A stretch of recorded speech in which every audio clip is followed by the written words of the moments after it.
Assalamualaikum warahmatullahi wabarakatuh. Halo semuanya, perkenalkan nama saya Ridho Hasana dari kelas B Hukum Pidana. Pada kesempatan kali ini, saya akan membahas topik yang sangat relevan tentang perkembangan hukum pidana di Indonesia, yaitu korporasi sebagai subjek tindak pidana. Pada kali ini, kita akan menganalisis pertanggungjawaban pidana dalam KUHP baru, yaitu Undang-Undang Nomor 1 Tahun 2023. Teman-teman, pernahkah kalian mendengar sebuah perusahaan besar yang merusak lingkungan, melakukan korupsi besar-besaran, atau memalsukan pajak miliaran rupiah? Dari kasus seperti ini, kita tahu bahwa direkturnya akan ditangkap, diadili, dan dipidana. Kasusnya selesai di media. Tapi bagaimana tentang perusahaannya?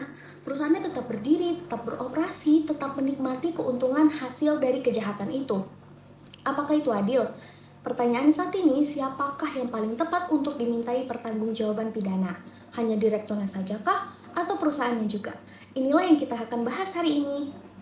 Oke, sebelum kita berbicara lebih jauh tentang sanksi dan pertanggungjawaban pidana itu sendiri, kita perlu menyamakan pemahaman terlebih dahulu. Apa sih sebenarnya yang dimaksud dengan korporasi dalam hukum pidana? Banyak orang yang mengira korporasi itu perseroan terbatas, perusahaan besar gitu ya. Tapi di dalam KUHP itu sendiri definisinya sudah lebih jauh luas daripada itu teman-teman. Pasal 146 KUHP yang baru mendefinisikan korporasi sebagai kumpulan terorganisasi dari orang dan atau kekayaan, baik merupakan badan hukum maupun bukan badan hukum.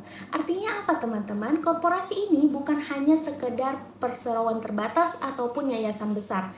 KUHP baru memperluas cakupannya yaitu perseroan terbatas, yayasan dan koperasi, BUMN dan BUMD, firma dan persekutuan komanditer, bahkan perkumpulan yang tidak berbadan hukum dan badan usaha milik desa. Nah, jadi kalau ada sebuah perkumpulan usaha yang belum berbadan hukum secara formal, tetapi melakukan kejahatan untuk kepentingan kelompok, itu bisa dipidana juga. Nah, yang paling revolusioner dari KUHP baru kita itu pergeseran paradigmanya teman-teman. Ada satu asas kuno dalam hukum pidana yang sudah berusia ratusan tahun, yang namanya Societas Delinquere Non Potest. Artinya secara harfiah masyarakat tidak bisa melakukan kejahatan, atau dalam konteks modernnya korporasi itu tidak bisa melakukan tindak pidana. Nah, selama puluhan tahun asas ini tuh menjadi tameng bagi badan-badan usaha untuk lolos dari jerat hukuman pidana. Karena menurut pandangan ini, yang bisa dipidana itu hanya manusia yang punya pikiran, yang punya niat jahat, dan punya tangan untuk bertindak. Tapi KUHP baru menyatakan dengan tegas di pasal 45, asas itu sudah tidak berlaku lagi teman-teman. Artinya, korporasi ini sudah bisa dan harus dimintai pertanggungjawaban pidana, dan ini menjadi salah satu perubahan paling fundamental dalam sejarah hukum pidana di Indonesia. Oke teman-teman, sekarang kita pembahasannya agak mundur sejenak ke belakang ya. Mungkin banyak yang mengira konsep korporasi bisa dipidana itu tuh hal yang baru muncul di KUHP baru 2023. Tapi tidak teman-teman, perjalanannya itu panjang dan ini menarik untuk kita telusuri. Yang pertama terjadi di tahun 1951, dimulai dari Undang-Undang Penimbunan Barang. Nah di sini pertama kali korporasi itu diakui sebagai entitas yang dapat dimintai pertanggungjawaban. Di tahun kedua, 1955, dimulai dengan adanya Undang-Undang Nomor 7 Darurat tahun 1955 tentang tindak pidana ekonomi. Di pasal 15, secara eksplisit menyebut badan hukum, perseroan, dan yayasan dapat dituntut dan dipidana. Di tahun ketiga, 1976, Belanda mengubah pasal 51 KUHP mereka, yaitu tindak pidana bisa dilakukan oleh manusia dan juga badan hukum. Di tahun yang keempat, 2016, Mahkamah Agung menerbitkan Perma nomor 13 tahun 2016 sebagai panduan prosedural bagi hakim dalam menangani perkara pidana korporasi. Dan yang terakhir di tahun 2023, Undang-Undang Nomor 1 2023 itu baru disahkan di tahun 2026 kemarin. Nah, di pasal 45-nya itu menegaskan korporasi adalah subjek tindak pidana yang dapat dipidana. Nah, perjalanan ini itu bukan semalaman teman-teman, melainkan memakan waktu 72 tahun untuk sampai di titik ini. Mungkin banyak yang bertanya, kenapa sih harus repot-repot memidana korporasinya, toh sudah ada direktur yang dihukum? Bukankah itu cukup? Ternyata tidak, teman-teman. Ada 4 alasan mendasar mengapa pemidanaan korporasi itu mutlak diperlukan. Yang pertama, kejahatan kini bersifat terorganisasi. Contohnya adalah kasus pencucian uang skala yang besar, misalnya melibatkan direktur, manajer, dan staf semua yang bekerja di bawah satu atap korporasi. Nah, kalau hanya satu orang yang dipidana, jaringannya itu tetap utuh. Dan yang kedua, ada celah hukum yang selama ini dimanfaatkan. Misalnya, seorang CEO masuk penjara, tapi perusahaannya itu tetap beroperasi, lalu CEO yang baru akan diangkat.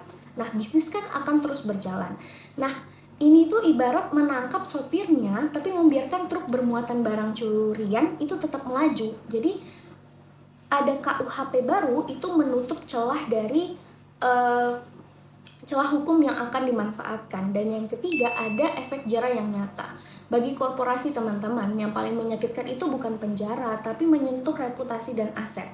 Sebuah perusahaan publik yang dinyatakan terdakwa itu bisa langsung melihat sahamnya itu terjun bebas, dan investor itu bisa kabur, dan izin usaha juga bisa dicabut. Dan yang terakhir ada standar hukum internasional, teman-teman. Nah, Belanda sudah melakukannya sejak 1976. Amerika Serikat lebih dulu lagi. Nah, dalam konteks investasi asing dan pemberantasan korupsi lintas negara, Indonesia ini harus selaras dengan standar global. Makanya KUHP baru yang sekarang membawa kita ke sana. Teman-teman, kita sekarang masuk ke jantung dari topik ini. Dalam doktrin hukum pidana, para ahli itu merumuskan setidaknya 5 teori yang menjelaskan bagaimana dan mengapa korporasi itu bisa dimintai pertanggungjawaban pidana. Yang pertama, ada teori identifikasi atau kata lainnya alter ego. Misalnya, tindakan pimpinan puncak, direktur utama, atau pengambil keputusan tertinggi itu dianggap identik dengan tindakan korporasi itu sendiri. Nah, jika CEO mengarahkan kredit fiktif untuk menggelembungkan aset, bukan hanya CEO-nya yang akan dipidana, tapi banknya juga. Dan yang kedua ada vicarious liability, yaitu pertanggungjawaban pengganti. Nah, korporasi ini bertanggung jawab atas perbuatan seluruh karyawan atau agennya yang bertindak dalam kapasitasnya sebagai bagian dari korporasi. Contohnya, sopir truk membuang limbah ilegal saat bertugas. Nah, perusahaannya itu ikut bertanggung jawab. Dari teori ini juga lahir dua konsep, yaitu strict liability atau tanggung jawab mutlak tanpa perlu membuktikan niat jahat, dan yang kedua ada absolute liability, yaitu tanggung jawab tanpa pengecualian. Dan yang ketiga ada teori delegasi. Tanggung jawab pidana itu diletakkan pada orang yang diberi pelimpahan wewenang oleh direksi, misalnya manajer HSE yang didelegasikan urusan lingkungan lalu melakukan sebuah pelanggaran, maka dialah yang akan bertanggung jawab, bukan semua orang di atas maupun di bawahnya. Yang keempat ada teori agregasi. Nah, contohnya adalah pegawai A memalsukan dokumen, lalu pegawai B menyetujui pembayaran, dan pegawai C mentransfer uang. Nah, masing-masing sendiri mungkin tidak memenuhi semua unsur pidana. Tetapi ketika tindakan mereka ini digabungkan, unsur tindak pidana itu terpenuhi secara kolektif, teman-teman. Maka korporasi dapat dimintai pertanggungjawaban atas perbuatan gabungan ini. Dan yang terakhir ada teori budaya kerja atau corporate culture. Dan ini yang paling modern, teman-teman. Kebijakan korporasi ini baik tertulis maupun tidak tertulis, tetapi sudah menjadi kebiasaan, dapat menjadi dasar pertanggungjawaban pidana. Contohnya, teman-teman, misalnya perusahaan farmasi yang tidak pernah mengeluarkan memo tertulis menyuruh suap dokter, tetapi seluruh tim sales sudah tahu itulah cara kerja dari perusahaan itu. Nah, budaya itulah yang mendorong dan memfasilitasi kejahatan. Dan yang perlu digarisbawahi, teman-teman, KUHP baru kita ini mengadopsi kombinasi antara teori identifikasi dan juga teori budaya kerja, sebagaimana tertuang dalam pasal 46 hingga 48 KUHP baru dan Perma nomor 13 tahun 2016. Oke, teman-teman, sampai di sini kan kita sudah tahu ya teorinya. Nah, sekarang kita akan membahas kapan korporasi itu dapat dipidana. Di KUHP baru itu menjawab di pasal 48 yang menetapkan 5 syarat dan juga Perma nomor 13 tahun 2016, teman-teman. Nah, Syarat yang pertama itu tindak pidana harus dilakukan dalam lingkup usaha atau kegiatan korporasi. Artinya perbuatannya itu harus berkaitan tentang dengan operasional ataupun aktivitas bisnis korporasi tersebut. Yang kedua, ada tindak pidana itu menguntungkan korporasi secara melawan hukum. Dan yang ketiga, ada perbuatan itu diterima sebagai kebijakan korporasi. Yang keempat, korporasi tidak melakukan langkah-langkah yang diperlukan untuk pencegahan. Nah, ini adalah konsep kewajiban kehati-hatian, teman-teman. Nah, kalau korporasi itu tahu ada risiko tindak pidana terjadi di lingkungannya, tetapi tidak mengambil langkah apapun untuk mencegahnya, maka itu sama artinya dengan membiarkan. Dan yang kelima, ada korporasi membiarkan terjadinya tindak pidana. Nah, sementara itu di Perma nomor 13 tahun 2016 yang menjadi panduan prosedural bagi hakim itu meringkasnya jadi 3 kondisi utama, teman-teman. Yang pertama, kejahatan memberi manfaat atau keuntungan bagi korporasi. Yang kedua, korporasi membiarkan tindak pidana terjadi. Dan yang ketiga, korporasi tidak mengambil langkah-langkah yang diperlukan. Dan yang sangat penting untuk dipahami, syarat-syarat dari pasal 48 tadi itu bersifat alternatif dan bukan kumulatif, teman-teman. Artinya, tidak perlu semua 5 syarat itu terpenuhi sekaligus, cukup salah satu saja, maka korporasi sudah dapat dimintai pertanggungjawaban pidana. Oke, pertanyaan berikutnya. Kalau korporasinya bisa dipidana, lalu siapa konkretnya yang bisa dimintai pertanggungjawaban? Di pasal 46 KUHP baru memperkenalkan konsep kedudukan fungsional. Seseorang dianggap memiliki kedudukan fungsional jika ia mewakili, mengambil keputusan atas nama, dan menerapkan pengawasan terhadap korporasi. Yang paling jelas adalah direksi dan juga komisaris, teman-teman. Nah, pasal 46 ini secara tegas menempatkan mereka sebagai pihak yang dapat dimintai pertanggungjawaban atas tindak pidana korporasi. Yang menarik, teman-teman, KUHP baru ini tidak berhenti di situ. Di pasal 46 ini juga menjangkau 3 kelompok lain. Yang pertama, pemberi perintah. Itu siapapun yang memerintahkan tindak pidana meski tidak melakukannya sendiri. Yang kedua, ada pengendali atau beneficial owner. Itu adalah orang yang tidak tercatat secara hukum sebagai pengurus manapun, tetapi sesungguhnya mengendalikan seluruh keputusan bisnis itu dari balik layar. Dan yang ketiga, ada penerima manfaat. Nah, ini mereka yang menikmati hasil dari tindak pidana.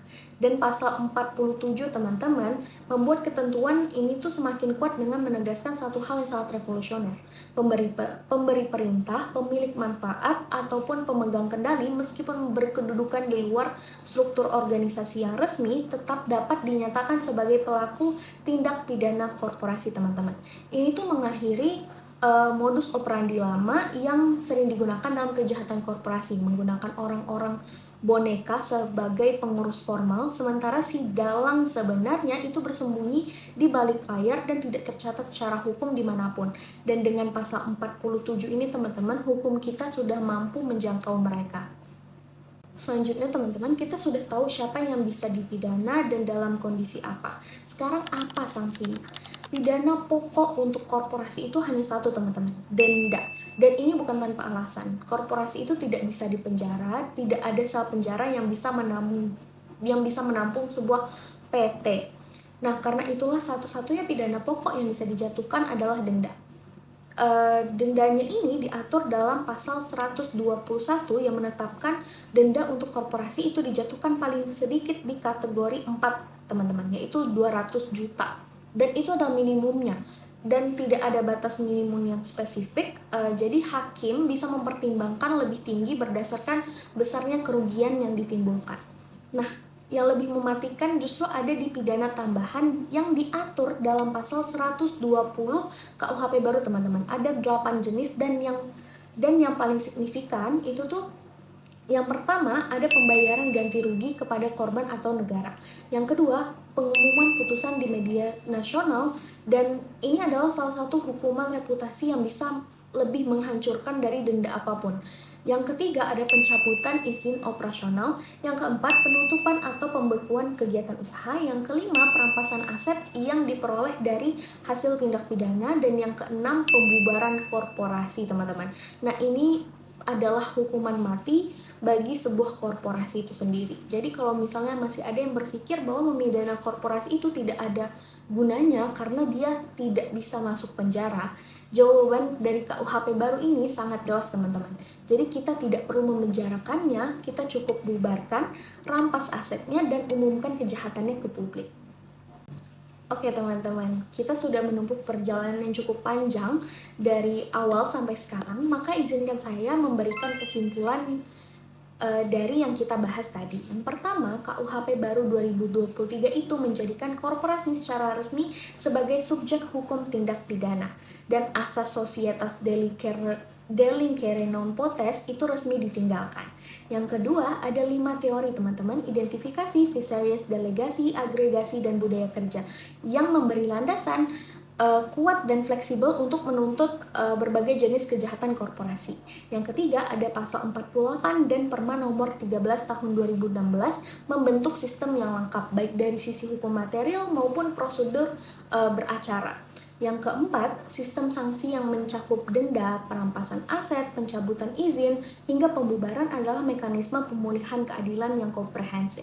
Dan yang terakhir, tantangan ke depan yang tetap nyata itu membuktikan mens rea dari entitas abstrak bukanlah hal yang mudah teman-teman, dan eksekusi putusan terhadap korporasi itu membutuhkan kapasitas dan keberanian yang tidak biasa. Tapi satu hal yang sudah pasti, korporasi tidak bisa lagi pura-pura tidak terlibat, pura-pura tidak tahu, dan bersembunyi dari tanggung jawab di balik tameng entitas hukum. Nah, hukum pidana di Indonesia itu sudah bergerak lebih maju. Dan saya berharap pemahaman kita terhadap materi ini dapat menjadi fondasi dari cara kita berpikir tentang keadilan, tentang tanggung jawab, dan tentang peran hukum dalam menjaga keseimbangan kehidupan bermasyarakat. Demikian penjelasan ataupun pembahasan topik saya pada hari ini. Terima kasih atas perhatian teman-teman semua. Wassalamualaikum warahmatullahi wabarakatuh. Bye semua.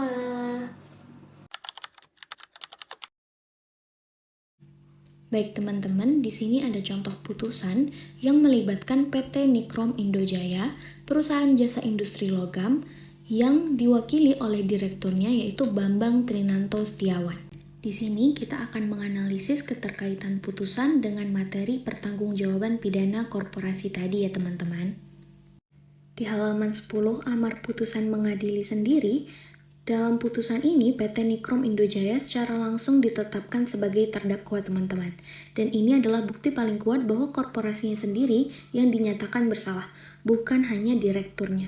Secara tidak langsung hal ini membuktikan bahwa korporasi adalah subjek tindak pidana. Di sini terlihat jelas MA mengidentikan tindakan direktur dengan tindakan korporasi, yang dimana ini adalah inti dari teori identifikasi itu sendiri. Masih di halaman yang sama, hanya saja ini membuktikan tindak pidana terjadi dalam lingkup operasional atau usaha korporasi, yang dimana ada kata dalam melakukan produksinya. Itu adalah kunci yang sesuai dengan syarat pasal 48 yang kita bahas tadi. Masih di halaman yang sama teman-teman, kali ini korporasi membiarkan tindak pidana terjadi. Kondisi 50 karung yang dibiarkan terbuka dan tidak berlabel itu adalah bukti korporasi membiarkan pengelolaan limbah yang tidak sesuai dengan hukum berlangsung. Oke teman-teman, di poin 4 dan 5 itu ada pembuktian celah hukum, yang dimana materi tadi secara tegas memperingatkan tentang celah hukum yang berbahaya. Direktur dipidana, perusahaannya tetap jalan. Nah, di putusan ini menjawab celah itu secara konkret. Di tingkat Pengadilan Negeri Bandung, terdakwa itu dibebaskan dengan alasan kondisi penyimpanan limbah sudah diperbaiki saat hakim melakukan pemeriksaan setempat pada tanggal 19 Januari 2021. Namun, MA mengoreksi dengan tegas, yaitu dengan kondisi yang sudah diperbaiki tidak dapat menghilangkan pertanggungjawaban pidana atas tindak pidana yang sudah terjadi, hanya dapat menjadi pertimbangan untuk meringankan. Ini persis seperti analogi dalam materi tadi teman-teman. MA menutup celah itu dengan memastikan korporasi tetap bertanggung jawab meski kondisi fisiknya sudah diperbaiki. Di halaman 10, amar putusan mengadili sendiri di poin 2 membuktikan sanksi denda bukan sekedar formalitas. Ini juga membuktikan dua hal sekaligus, besaran denda yang signifikan yaitu 2 kali lipat minimum kategori 4 dan mekanisme eksekusi terhadap korporasi benar-benar bisa berjalan.